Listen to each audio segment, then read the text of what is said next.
السلام علیکم students, I hope آپ سب ٹھیک ہوں گے۔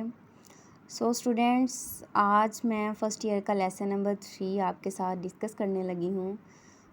اس کا نام ہے dark diver and golden eyed, means وہ سیاہ رنگ اور سنہری آنکھوں والے تھے۔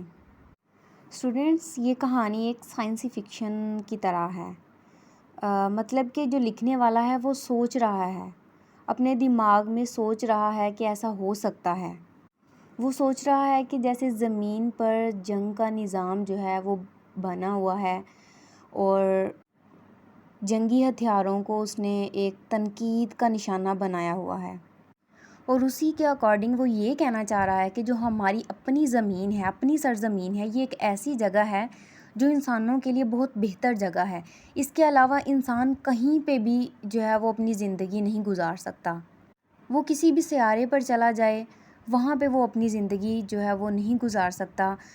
اسے چاہیے کہ وہ اپنی ہی زمین کو ایک امن کا گہوارہ بنائے اور جنگوں سے گریز کرنا چاہیے۔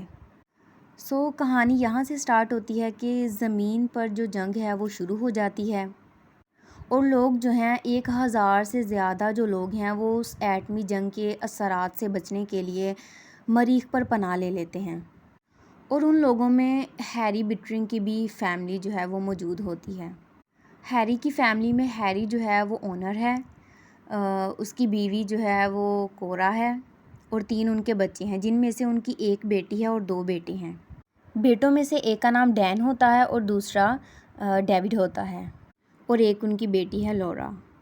اب ہیری، نورا اور ان کے تینوں بچے وہ مریخ پہ پناہ لے لیتے ہیں، اور جو ہی ہیری مریخ پر قدم رکھتا ہے اور اسے اس چیز کا احساس ہوتا ہے کہ اس نے اپنی زمین کو چھوڑ کر بہت بڑی غلطی کی ہے اور انہیں مریخ پر نہیں آنا چاہیے تھا، اور وہ اپنی بیوی نورا کو کہتا ہے کہ ہمیں اپنی زمین پر واپس چلے جانا چاہیے۔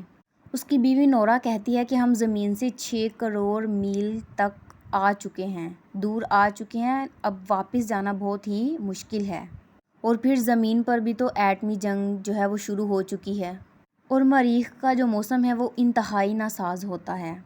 ہوا اتنی گرم ہوتی ہے کہ وہ شعلوں کی طرح لگتی ہے، تاہم ان کو اسی زمین، اسی بستی میں رہنا پڑتا ہے جو زمینی انسانوں کو آباد کرنے کے لیے مریخ پر بنائی گئی تھی۔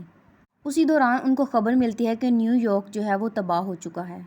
پھر ان کو اس ٹائم احساس ہوتا ہے اس چیز کا کہ وہ اب ہمیشہ کے لیے مریخ پر پھنس گئے ہیں، اور اب ان کو کوئی بھی راکٹ مریخ پر لینے نہیں آئے گا۔ ہیری یہ خبر دینے باقی لوگوں کے پاس جاتا ہے اور ان سے کہتا ہے کہ ہم خود راکٹ بنائیں گے اور یہاں سے زمین واپس لوٹ جائیں گے، مگر کوئی بھی ان میں سے ہیری کی بات نہیں مانتا۔ ہیری اکیلا راکٹ بنانا شروع کر دیتا ہے، اور اسی دوران ان کے رنگ جو ہیں وہ سیاہ پڑنے لگ جاتے ہیں اور ان کی آنکھیں پیلی ہونے لگتی ہیں۔ وہ اس چیز سے اور بھی زیادہ خوفزدہ ہو جاتے ہیں۔ پھر یوں ہوتا ہے کہ زمینی جو لوگ ہیں وہ نہ صرف جسمانی طور پر تبدیل ہونے لگتے ہیں بلکہ ان کی سوچ بھی بدل جاتی ہے۔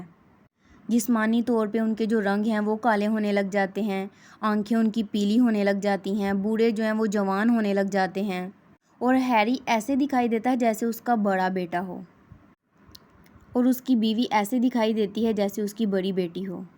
اسی کے ساتھ ساتھ ان کی سوچ بھی بدل جاتی ہے، اور ہیری جو کہ پہلے مریخ کی غذا تک کھانے کو تیار نہیں تھا، اور اب وہ زمین سے نفرت کرنے لگا ہے، ان کے رہنے والے لوگوں سے نفرت کرنے لگا ہے، اور پھر وہاں سے وہ بستی کو چھوڑ کر جو ہے وہ پہاڑوں میں آباد ہونا شروع ہو جاتے ہیں۔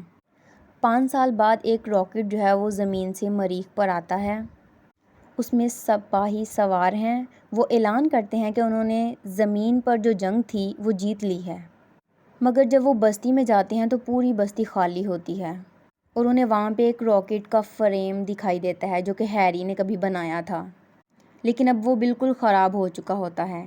سپاہی بہت پریشان ہو جاتے ہیں کہ ان کے جو زمینی لوگ ہیں وہ آخر کہاں گئے، اور پھر وہ زمینی لوگوں کو ڈھونڈنے کے لیے پہاڑوں میں جا نکلتے ہیں، جہاں پر ہیری اور ان کے جو باقی ساتھی ہیں وہ موجود ہوتے ہیں، مگر یہ جو سپاہی ہوتے ہیں ان کو بالکل بھی پہچان نہیں پاتے، کیونکہ ہیری اور اس کے ساتھی جو ہوتے ہیں وہ مکمل طور پہ جو ہے وہ تبدیل ہو چکے ہوتے ہیں۔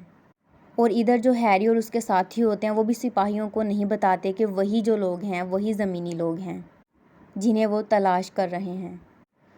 اس کی دو وجوہات ہو سکتی ہیں کہ انہوں نے ایسا کیوں کیا۔ ایک تو یہ کہ وہ بالکل اب مریخی بن چکے ہیں، وہ بالکل بھی اب زمینی لوگوں جیسے نہیں رہے، اور دوسرا یہ کہ اب وہ زمینی لوگوں سے نفرت بھی کرنے لگے ہیں۔ سپاہی ناکام اپنے افسر کے پاس واپس لوٹ آتے ہیں اور وہ اینڈ پہ اس نتیجے پر پہنچتے ہیں کہ شاید کسی خطرناک وبا نے زمینی لوگوں کو ختم کر دیا ہے۔ سو اسٹوڈینٹس، یہ آج کی کہانی کا مین تھیم تھا۔ آئی ہوپ آپ کو اچھے سے سمجھ آئی ہوگی۔ Thank you for watching.